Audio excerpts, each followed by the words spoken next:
happen. And this is an important occasion, and I appreciate you coming on a Sunday at lunch. And the reason is that I came up with my book number 11th, and I want to share a little bit about it. I want to make it this like a storytelling, so it's more interesting, and it will be short. Okay, so I don't want to bore you. But first, I want to thank everybody for being here. It means a lot. Some people had to come from Palm Springs, especially Henrik. Other people are having a party at their home and still here coming, before your party. So everybody has to do something to be here. So thank you for doing whatever you had to do to be here. And some of you have been involved in this book in different ways. Some of you have read the book and gave me feedback. I sent it to many people, and for example, Lori really appreciated that she read the book and she printed it, made the changes, and sent it to me by mail. That's a lot of work that you did. And I'm a paper-based organism. So thank you for that. And everybody else here who also had a chance. Jonathan, you also gave me feedback in part of the book, and I really appreciate your support. Now, briefly, I want to share with you how I get to this book in my book number 11th. So the first book that I wrote, I wanted to publish a book about articles that I wrote for a gay Latino magazine that I wrote for 10 years. So I took a class at UCLA about how to publish a book. So I start from scratch. I said, how do I publish a book? So I went to UCLA, and you had to do exercises. So instead of using what I had, I started from scratch, saying, okay, what I'm going to do. And as a result of that UCLA class, I came up with my first book. It's called Pasos para el Éxito in Spanish. And I wrote this book in 2012, I think, 2009. And this book was for immigrants coming to the United States that were my clients at that time, to support them to succeed in the United States. So these are Pasos para el Éxito, steps for success. And it's written in a language that is very easy to understand, so people who do not have high level of education could benefit from it. And I self-published it. So that was my first and last time that I self-published. Self-publishing, it's fun because you do whatever you want, like somebody did this picture for me, and I did whatever I wanted, and the advantages and disadvantages. The disadvantage is that I didn't have really great feedback about the writing. So the writing is okay, even in Spanish, but it's not great.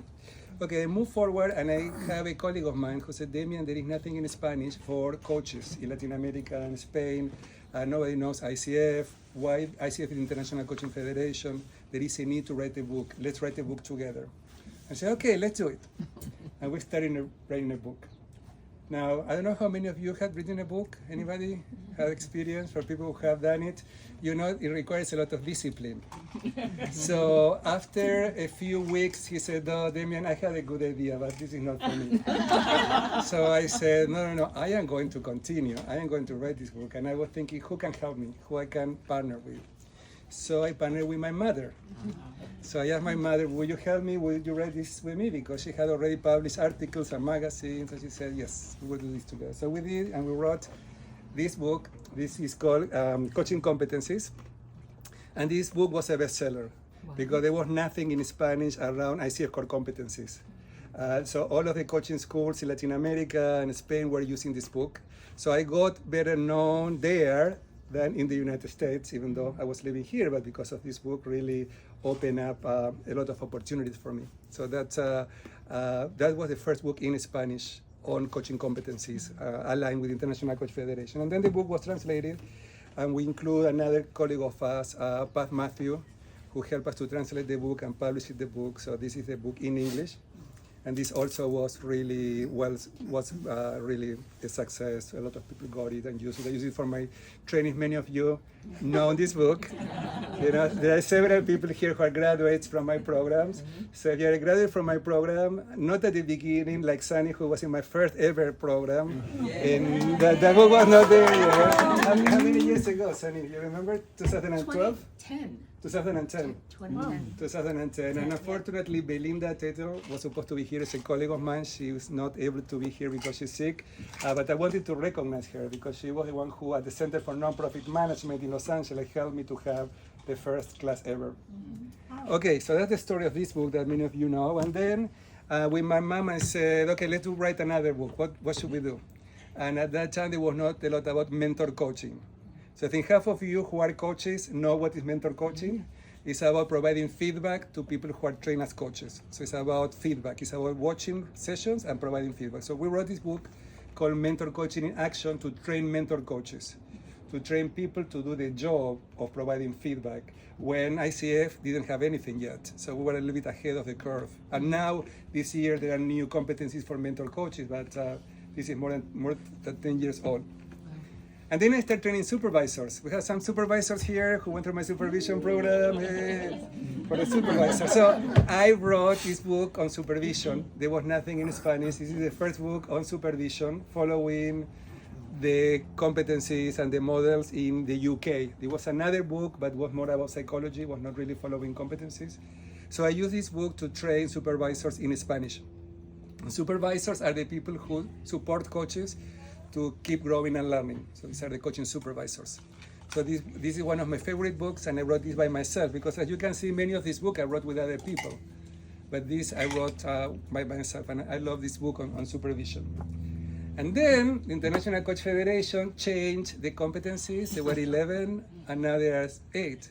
So with my mom, we said we need to do something about it. Okay, so we need to write another book. So we wrote another book about the new 8 competencies. So this is called New Competencies that meet the new criteria. And then when we were going to do it in English, I didn't have as much support from my other colleagues, so we decided not to do it. And by this time, I was tired of competencies. I don't want to see any competency anywhere. And the same thing about mentor coaching. After training mentor coaches for many years, no more mentor coaching. As you know, I hire people to do that job. I don't want to do that anymore. And then the supervision, with some colleagues, we came up with a book on supervision in English that is called Coaching Supervision Voices from the Americas, where with my colleague Lily Ciro and 2 more colleagues, Financing Campon and George Girolamo, we 4 of us edited articles on coaching supervision from people from the Americas. So this is the first book where coaching supervision is more developed in the Americas. Before, all of the authors were from the UK.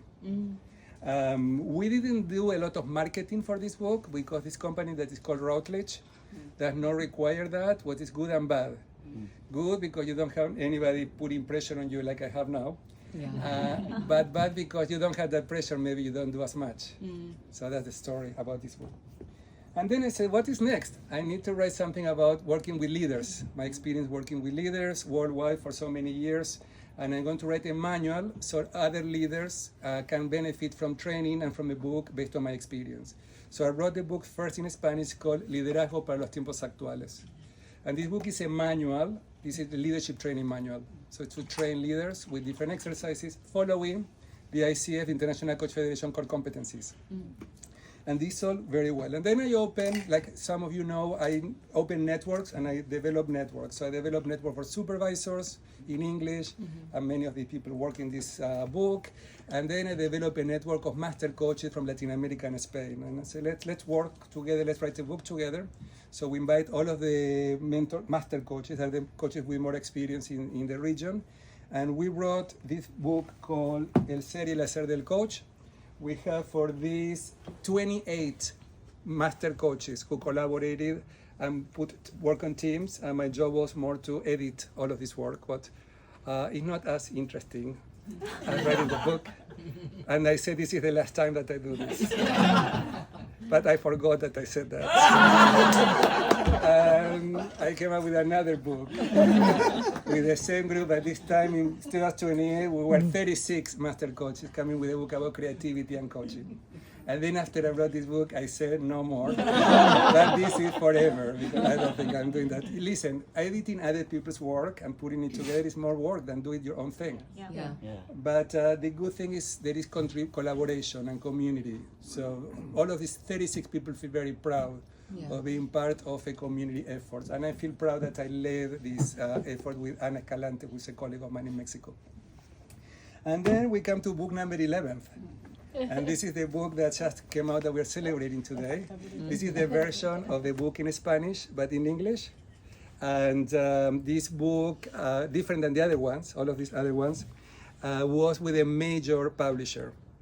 would require a lot of extra work to sell it to the publisher. So if you want to write a book and you want to work with a big publisher, like Routledge, the one that I showed you before, it's big, but it's different. This company called Barrett Kohler, that is the one who published my book, is a big publisher, very well known, a lot of prestige, but have a lot of requirements. Like, for example, they asked me to commit to buy them 1,000 books. So from starting from the scratch, I had to commit to that. And that's the reason why I'm going to be donating some to the county, and at USC too. I said that I'm going to be donating some of the books. But that is a way for people to get to know about the book. And the book basically follows the International Coaching Federation coaching competencies. And the premise is that if you lead with a coaching mindset, and a coaching mindset means that you lead following, getting inspiring people so they can want to learn and grow and develop. So a coaching mindset is a mindset of, I'm not going to tell you what to do, but I'm going to make you think so you can come up with your own solutions. Some of the philosophy of coaching and professional coaching apply to leadership. So if leaders can be more coach-like, they can get more engagement from people, they can get more commitment. So that's the premise of the book. And I do believe that that can make a difference. I think if leaders are more coach-like and more human, and they commit on people's development, then they get environments that are healthier, where people are more inspired and engaged and wanting to go to work. And if that happens, we have better organizations and a better society. So then I hope that we do that. And I think most people here are committed to contributing and making a difference. And I think that this is what I wanted to do with this book. So I hope that many people read it. I know some of you got the book, so thank you very much for your support. I know some of you wrote the review. Thank you for that. If you have not done it yet, please, I need your support with that. Writing the review makes a big difference for the algorithm.